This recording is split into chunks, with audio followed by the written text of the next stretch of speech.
नमस्कार दोस्तों, एक बार पुनः आप सभी का हार्दिक स्वागत है आप सभी के अपने YouTube channel being a best teacher पर। दोस्तों, आज हम जो है कुरुक्षेत्र यूनिवर्सिटी की most important question series BEd first year के लिए शुरू करने जा रहे हैं। As you know, second year के लिए तो हम ऑलरेडी शुरू कर चुके हैं, बट आज फर्स्ट ईयर के लिए फर्स्ट क्लास पेपर 1 की इम्पॉर्टेंट क्वेश्चन डिस्कशंस की रहने वाली है। देखिए, जो paper childhood and growing up है, इसके इम्पॉर्टेंट क्वेश्चंस को हम आज डिस्कस करेंगे। कुछ चीज़ें जो मैं आपको बताना चाहूँगी क्योंकि ये फर्स्ट क्लास है। जितने भी क्वेश्चंस हम डिस्कस करेंगे, क्वेश्चंस का पीडीएफ हम आपको फ्री ऑफ कॉस्ट प्रोवाइड कराते हैं हमारे टेलीग्राम चैनल पे, ठीक है। या साथ में आप हमारी मोबाइल ऐप है उस पर भी डाउनलोड कर सकते हो। This is free. Important questions के लिए you don't have to pay anything, that is free. पर अगर आपको आंसर्स का पीडीएफ चाहिए तो वो एक पेड सर्विस रहती है। वीडियो के डिस्क्रिप्शन बॉक्स में लिंक है। जितने भी क्वेश्चंस हम डिस्कस करेंगे उनके ईजी और प्लस सिस्टमैटिक आंसर, भाई एग्ज़ाम में कितना लिखना और कैसे लिखना है, फ्लो चार्ट्स के साथ, और इंट्रोडक्शन, पॉइंट्स, कंक्लूजन, ये सब आपको उसमें मिलेगा। भाई एग्जैक्ट आंसर आपको कैसे लिखना चाहिए, इजी लैंग्वेज है, बुकिश लैंग्वेज नहीं है, डेली बोलचाल की भाषा है, ताकि आप उसे बेहतर तरीके से समझ सकें। इंग्लिश मीडियम में अलग पीडीएफ है, हिंदी मीडियम में अलग है, जिसकी कॉस्ट है 100 rupees plus platform charges 15 rupees. तो 115 रुपीज़ के आसपास जो है एग्जैक्ट चार्ज यही रहता है, ठीक है। सो आप वीडियो के डिस्क्रिप्शन बॉक्स में जो भी आपका मीडियम है उसका पीडीएफ परचेज़ कर सकते हैं। साथ में अगर वेबसाइट से परचेज़ करने में कोई प्रॉब्लम आती है तो आप हमें, ये हमारे 2 व्हाट्सएप नंबर है, किसी पे भी संपर्क कर सकते हैं। एंड ये हमारी मोबाइल ऐप है, इसको अपने फ़ोन में जब तक आपके एग्ज़ाम्स हैं तब तक ज़रूर डाउनलोड कीजिएगा। बाकी बीएड जब तक कर रहे हो तब तक डाउनलोड रखना। This app is going to help you a lot. This is specifically design for BEd students, right. BEd first year के लिए क्रैश कोर्स है हमारा, जिसमें आपके 6 कॉमन सब्जेक्ट्स, ठीक है, जितने भी 6 कॉमन सब्जेक्ट्स हैं वो सारे इसमें कवर्ड हैं। 100 रुपीज़ पर सब्जेक्ट के हिसाब से रहता है, तो 600 प्लस प्लेटफॉर्म फीस है 26 रुपीज़ की, तो 626 रुपये का कोर्स रहता है। और ये 100% गारंटीड लोवेस्ट प्राइस है, इससे सस्ता और अच्छा कहीं आपको नहीं मिलेगा। चलिए अब शुरू करते हैं। टेलीग्राम चैनल हमारा ये है, वीडियो के डिस्क्रिप्शन बॉक्स में सारे लिंक्स हैं, आप देख सकते हो। अब बाकी कोई टाइम वेस्टेज किए बिना चलिए डिस्कशन स्टार्ट करते हैं। First question is explain the concept of growth and development, यानी कि वृद्धि और विकास, ठीक है, की अवधारणा आपको बतानी है। साथ में general principles growth and development के डिस्कस करने हैं, और ऐसे फैक्टर्स जो यहाँ पे ग्रोथ एंड डेवलपमेंट को अफेक्ट करते हैं, ठीक है। वृद्धि और विकास की व्याख्या करनी है, व्याख्या, इसके बाद इसके सिद्धांत लिखने हैं वृद्धि और विकास के, और ऐसे कारक बताने हैं जो प्रभावित करते हैं वृद्धि और विकास को। क्लियर है? बहुत ही आसान प्रश्न है, कोई ऐसा डिफ़िकल्ट प्रश्न नहीं है, ठीक है। चलिए, ये इसमें ऐड हो गया, ये वाला हटाएंगे, ये नहीं है, ठीक है, इतना ही क्वेश्चन है ये। क्वेश्चन 2 है पियाजेस थ्योरी ऑफ डेवलपमेंट। देखिए, पियाजे को ना एजुकेशनल साइकोलॉजी के फादर, पिता कहा जाता है। इनका क्वेश्चन एग्ज़ाम में ना 99% आएगा, मतलब 4-5 साल आता है, फिर 1 साल स्किप कर देते हैं, ऐसा होता है यूनिवर्सिटी का पैटर्न जनरली। ये एक कंफर्म क्वेश्चन है, टिक कर लो, दोनों ही बल्कि आएंगे ही आएंगे, ठीक है। देखो, कुरुक्षेत्र यूनिवर्सिटी में ना स्टूडेंट्स सबसे ज़्यादा फर्स्ट ईयर में रीअपियर लगाई जाती है, और किसी यूनिवर्सिटी में इतनी रीअपियर नहीं लगती जितनी कुरुक्षेत्र में लगती है।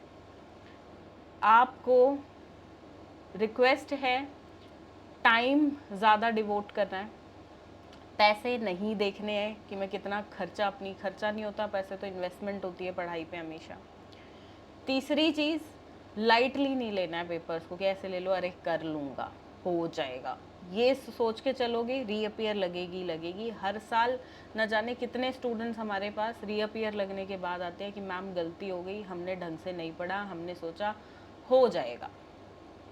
ये चीज़ नहीं करनी है, एग्ज़ाम्स को सीरियसली लो। बहुत रीअपियर लगती है, आप मेरी पुरानी वीडियोस उठा के देखो जो चैनल पे पोस्टेड है, स्टूडेंट्स ने कमेंट्स में लिखा हुआ है कि मेरी रीअपेयर लग गई, ऐसा हुआ मेरे साथ। तो जब पता है यूनिवर्सिटी ज़्यादा रीअपेयर लगाती है तो प्लीज़ अपनी एजुकेशन को जो है सीरियसली लो। क्रैश कोर्स और इम्पॉर्टेंट क्वेश्चन आंसर ये करने ही करने हैं, चाहे कोई बुक है आपके पास नहीं है, बुक को साइड रख के यहाँ से करो।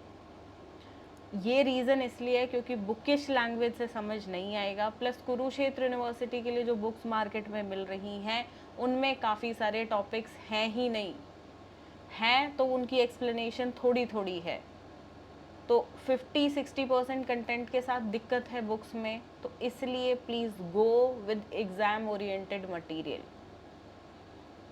चलिए आगे डिस्कशन करेंगे। आई होप आपको ये बात समझ आई होगी। ठीक है, तो पियाजे का संज्ञानात्मक विकास का सिद्धांत, इस पे क्वेश्चन है।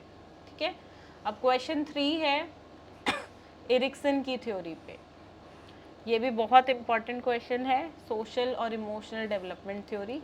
ये ऐसे ही होता है, मतलब 1-2 साल पूछी गई या 1 साल करके 1 साल ऑल्टरनेटिव में पूछी जाती है, इस तरीके से क्वेश्चन आता है। एरिक्सन का सामाजिक भावनात्मक विकास का सिद्धांत। ठीक है, चलिए क्वेश्चन नंबर 4, कॉन्सेप्ट और इम्प्लीकेशंस बतानी है किसकी, कॉलबर्ग की थ्योरी की। कौन सी, मॉरल डेवलपमेंट की जो थ्योरी है कॉलबर्ग की, उसकी। ठीक है, कॉलबर्ग के नैतिक विकास के सिद्धांत की अवधारणा और निहितार्थ बताने हैं। ये एरिक्सन, कॉलबर्ग, इनमें से एक थ्योरी कंफर्म आएगी। पियाजे की आने की बहुत ज़्यादा चांसेस है, हो सकता है इन तीनों में से कोई 2 थ्योरी पूछ ले। क्लियर। क्वेश्चन नंबर 5, कॉन्सेप्ट और करेक्टरिस्टिक्स बतानी है एडोलेसेंस की। साथ में हाईलाइट करनी है कि भाई एडोलेसेंस यानी कि किशोरावस्था की क्या नीड एंड प्रॉब्लम्स हैं। ठीक है, आवश्यकताएं क्या हैं, समस्याएं क्या हैं, और साथ में बताना है अर्थ, किशोरावस्था वाला अर्थ। और आपके देखो पीछे ये जो क्वेश्चन था ना, ये वाला, ये वहाँ से यहाँ चला गया, किशोरावस्था की अवधारणा और विशेषताएं। ठीक है, तो अर्थ बोल लो, अवधारणा बोल लो, और साथ में विशेषताएं। ठीक है, चलिए 6th क्वेश्चन, छठा प्रश्न है भाई, पेरेंटिंग स्टाइल क्या है। ये क्वेश्चन मैं आपको बता दूं, ये 16 नंबर में आता है। बाई चांस 16 में नहीं आता तो ये 4 में आता है, बट ऑलमोस्ट हर साल ही पूछ लिया जाता है। ठीक है, पेरेंटिंग स्टाइल्स क्या हैं और इसका इम्पैक्ट क्या पड़ता है बच्चे के डेवलपमेंट पे, यानी कि पालन पोषण की शैलियाँ क्या हैं, उसकी अवधारणा क्या है। 4 शैलियाँ होती हैं, इन चारों शैलियों के लिए आपको एक फ्लो चार्ट बनाना है। फ्लो चार्ट बनाने के बाद आपको क्या करना है, जितनी भी पेरेंटिंग स्टाइल है उनको अच्छे से एक्सप्लेन करना है। हर एक पेरेंटिंग स्टाइल की करेक्टरिस्टिक्स और एक एग्जाम्पल, उदाहरण, ये सब आपको बताना है। जो इम्पोर्टेंट क्वेश्चन आंसर का पीडीएफ है उसमें मैंने बहुत उम्दा तरीके से ये चीज़ एक्सप्लेन की हुई है कि कैसे इस आंसर को बेसिकली आपको अटेम्प्ट करना है, इस क्वेश्चन को। सो वहाँ से ज़रूर इसको करिएगा। Question number 7, discuss the role of family, school and community. परिवार, विद्यालय और समुदाय की क्या भूमिका है चाइल्ड डेवलपमेंट में, बच्चे के विकास में, बाल विकास में। 8वां प्रश्न है, आपको इम्प्लीकेशंस डिस्कस करने हैं social and cultural change on child development, यानी कि बच्चे के अगर सामाजिक और सांस्कृतिक जो है परिवर्तन उस पर आते हैं बच्चे के इर्द गिर्द, तो बाल विकास किस तरह से प्रभावित होता है। ठीक है, अब देखो ऑब्वियसली आप बच्चे की सोसाइटी चेंज कर दोगे, कल्चर चेंज होता है, या इसके इम्प्लीकेशंस बेसिकली जो है आप उसको ही लिखिए। लेट सपोज ये क्वेश्चन अब बहुत ज़्यादा आता है और इसका आंसर हमेशा गलत लिखा जाता है, सो लेट मी एक्सप्लेन, इसको फोकस करते हैं। भाई एक सोसाइटी है, ठीक है, लेट सपोज केरल में एक बच्चा रहता है, ठीक है, एक बच्चा कश्मीर में रहता है। दोनों का कल्चर अलग है, सोसाइटी अलग है, क्लाइमेट अलग है, तो इन सब पे बच्चे के, दोनों के चाइल्ड डेवलपमेंट का क्या, लाइक जैसे जैसे बच्चा बढ़ रहा है तो क्या चीज़ें, केरल का बच्चा अलग चीज़ें सीख रहा है और कश्मीर का अलग सीख रहा है। ऐसे ही एक विदेश का और बच्चे का एग्जाम्पल ले लेते हैं। अमेरिका का एक बच्चा है और एक हमारे देश का बच्चा है, इंडिया का बच्चा है, तो दोनों का कल्चर डिफरेंस होगा, सोसाइटी का डिफरेंस होगा। एक और एग्जाम्पल आप ले सकते हो सोसाइटी का ही, एक बच्चा जो विलेज में रहता है, एक बच्चा जो पॉश एरिया में यानी कि टाउन में रहता है, ठीक है, एक पुअर का एग्जाम्पल ले सकते हो, एक बच्चा पुअर और रिच सोसाइटी में रहने वाले। तो इस तरीके से ना इसमें बहुत सारे एग्जाम्पल्स डलेंगे। आई होप अब समझ आ रहा होगा थोड़ा। तो उसी तरीके से हमारे क्रैश कोर्स में जैसे अभी एग्जाम्पल दिया ना, क्रैश कोर्स में भी इस तरीके से ही सिखाया हुआ है। एक दो वीडियोस देखोगे ना, इतना इंटरेस्ट आएगा, आपको मन करेगा और पढ़ने लग जाऊँ। वो बुकिश लैंग्वेज में ना पढ़ाया जाता है यहाँ पे कि भाई ये इसने बोला उसके बारे में ये थ्योरी है, नहीं, हम एग्जाम्पल से समझते हैं। मेरा हमेशा से फंडा रहता है कि एग्जाम्पल से समझे, और मुझे भी खुद वैसे ही समझ आता है। एंड मेरी टीचर्स जो थी, लकीली मुझे जितनी भी मिली सब एग्जाम्पल से पढ़ाती थी, तो वही हैबिट मेरे अंदर है, हमेशा एग्जाम्पल से पढ़ने की आदत। यूट्यूब पे भी काफ़ी सारी वीडियोस अवेलेबल हैं फ्री ऑफ कॉस्ट। जाओ यूट्यूब पे, सेक्शंस बने हुए हैं प्लेलिस्ट के, वहाँ पे जाके वीडियोस देखो, इतने अच्छे से कॉन्सेप्ट समझ आएंगे कि एग्ज़ाम बहुत अच्छा आपका डेफिनेटली जाएगा। पर पढ़ के जाना एग्ज़ाम में, रट्टा मार के मत जाना स्टूडेंट, बहुत बच्चे ये गलती कर लेते हैं। चलिए, enumerate the concept of marginalization and discuss its impact on development of children, यानी कि हास्यकरण की आवश्यकता की गणना करते हुए बच्चों के विकास पर इसका क्या प्रभाव है वो बताइए। 10वां प्रश्न, डिस्कस करना है कि रोल क्या होता है मीडिया का in forming perception and ways of dealing with issues of marginalisation, stereotyping and gender issues with example. आज के टाइम में तो भाई मीडिया का इतना बड़ा रोल हो गया है ना हर चीज़ में। मीडिया जो दिखाएगी वैसी मेंटालिटी बन जाती है। बहुत मतलब इन्फ्लुएंस है मीडिया का आज के टाइम में, चाहे सोशल मीडिया की बात करो या media which is on television, right. So उसका मार्जिनलाइजेशन, स्टीरियोटाइपिंग और जेंडर इश्यूज में बहुत बड़ा परसेप्शन बनाने में एक योगदान है। तो इसको एग्जाम्पल्स के साथ लिखना बहुत ही अच्छा क्वेश्चन है, अच्छे से इसको करिएगा कि धारणाओं को बनाने में मीडिया की भूमिका और हास्यकरण, रूढ़िवादिता और लैंगिक मुद्दों से निपटने के तरीकों पर उदाहरण के साथ चर्चा कीजिए। आगे बढ़े। चलिए, ये 10 क्वेश्चन तो आपके एज यू नो वो वाले हो गए, 16 नंबर वाले। अब इन 16 में से ही 4 नंबर के क्वेश्चंस भी पूछे जाएंगे। अब मैंने अलग से उन्हें नहीं डाला है, ऑब्वियसली देखो 16 नंबर के हिसाब से तैयारी कर ली है, तो 4 के हिसाब से दोबारा करने की ज़रूरत नहीं है। अब जो 4 नंबर में ही आते हैं वो हैं stages of growth and development, socialisation, concept of stereotyping, concept of moral development and characteristics of play, वृद्धि और विकास के चरण, समाजीकरण, स्टीरियोटाइपिंग की अवधारणा, नैतिक विकास, ये रूढ़िवादिता हो गई, ठीक है, नैतिक विकास की अवधारणा, और प्ले यानी कि खेल की विशेषताएं। क्लियर।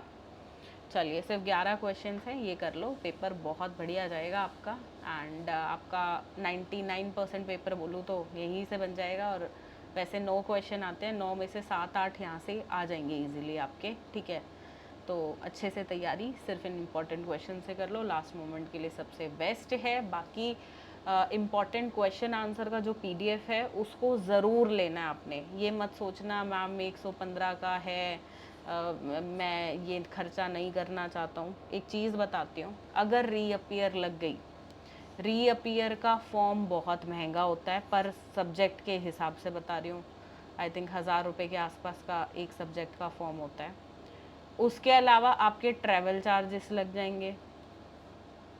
अब सोच लेना, ये खर्चा या ये सिर्फ 115 रुपये की इन्वेस्टमेंट, खर्चा नहीं। और एक ये क्रैश कोर्स जो कि 100 रुपये पर सब्जेक्ट के हिसाब से है, तो 215 रुपये में आपकी पूरी सब्जेक्ट की तैयारी हो रही है। आप और 70 जगह घूमोगे, ना जाने आपको बुक्स कितनी महंगी मिलेंगी और इतना महंगा मटेरियल हर जगह। हम आपके लिए जितना सस्ता पॉसिबल है, ये 100% गारंटी लेती हूँ, इससे सस्ता नहीं है। आज की डेट में सबसे सस्ता कोर्स हमारा है, सबसे कम जितने चार्जेस हम रख सकते थे उतने आपके लिए रखे हुए हैं, क्योंकि यहाँ सिर्फ कमाने का लालच नहीं है। हम कोशिश करते हैं स्टूडेंट्स के लिए जितना सस्ता लेकर आ सकें। उसका रीज़न है because when I was preparing for my government job, मुझे याद है उस टाइम पे ऑनलाइन क्लासेस नहीं होती थी, ऑफलाइन लेनी थी मुझे, नहीं थे इतने पैसे कि एनरोल कर सकती एक अच्छे से इंस्टीट्यूट में। मैं साउथ दिल्ली एरिया में रहती थी एंड वहाँ पे मुनीर का करके जो है उस एरिया में कोचिंग्स थी। मैं वो फ़ीस पे नहीं कर सकती थी, ऑफलाइन क्लासेस वैसे भी बहुत महंगी होती हैं। तो मेरी आप एप्लीकेशन पे जाओगे, जितनी सस्ती चीज़ें आपको वहाँ मिलेंगी, कोर्सेज़ वगैरह, इवन सीटेट के कोर्सेज़ हैं, यूजीसी नेट का है, उससे सस्ता मार्केट में कहीं कुछ नहीं है। लोग 7,000 का बताएंगे, 8,000 का बताएंगे, फिर 50% ऑफ करके 60-90% ऑफ करके 1,500, 2,000, 3,000 में आपको दे रहे हैं। यहाँ वो काम नहीं होता है। ये कोर्स का एक्चुअल प्राइस है, ठीक है, 600 ही रहता है हमेशा। शुरू में लॉन्च किया था जब भी 600 था, अब भी 600 है, आगे भी 600 ही रहेगा इसका। तो आप सभी इसको जो है 626 रुपये देके, 600 रुपये प्लस 26 रुपये प्लेटफॉर्म चार्जेस होते हैं, इंटरनेट प्लेटफॉर्म कन्वीनियंस चार्जेस।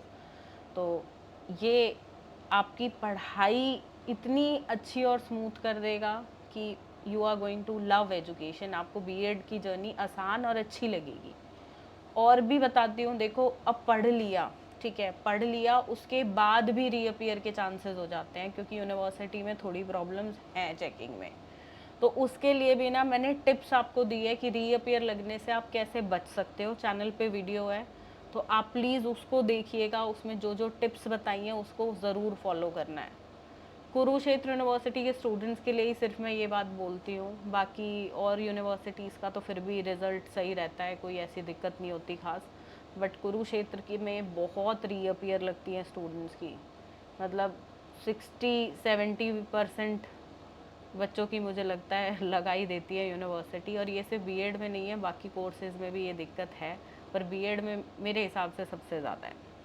तो इसलिए प्लीज़ अपनी तरफ से कोई मतलब लूप होल मत छोड़ो कि कल को आपको लगे कि भाई मैंने अच्छे से तैयारी नहीं करी, उस टाइम पे मूवी ना देख के, रिश्तेदारों के घर ना जाके पढ़ लेता तो मैं भी आज रीअपियर ना लगती। ऐसी फीलिंग, गिल्ट बाद में ना आए, तो पढ़ो आज, छोड़ दो अपने बाकी काम, जब तक एग्ज़ाम्स हैं सिर्फ पढ़ाई को टाइम दो, छोड़ दो जो भी घर में शादी है, किसी फैमिली फंक्शन में जाना है, दोस्त की बर्थडे में जाना है, बच्चा संभालना है, खाना बनाना है, ऑफिस जाना है, जो भी अपनी ज़िंदगी में आप काम कर रहे हो, थोड़े टाइम के लिए स्टॉप करो, महीना भर अपने सिर्फ एग्ज़ाम्स को दो। ये डिग्री आपको आगे तक काम आएगी। ये सजेशन है मेरी साइड से, बाकी आप सभी खुद समझदार हैं दोस्तों। और वो वीडियो ज़रूर देखना टिप्स वाली। एंड एक आंसर शीट मैं हमारे टेलीग्राम पे पोस्ट करूँगी कि एक काफ़ी अच्छे स्टूडेंट हैं जिनकी अच्छी खासी परसेंटेज आई थी, टॉपर्स में ही थे, टॉप नहीं किया था बट टॉपर्स में ही थे।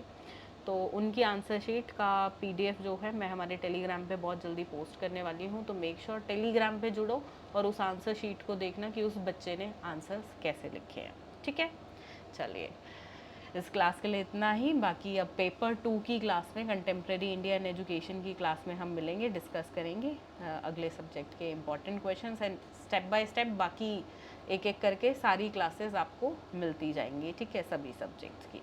चलिए, धन्यवाद दोस्तों, ध्यान रखिए अपना, ध्यान रखिए सभी अपनों का। धन्यवाद, जय हिंद।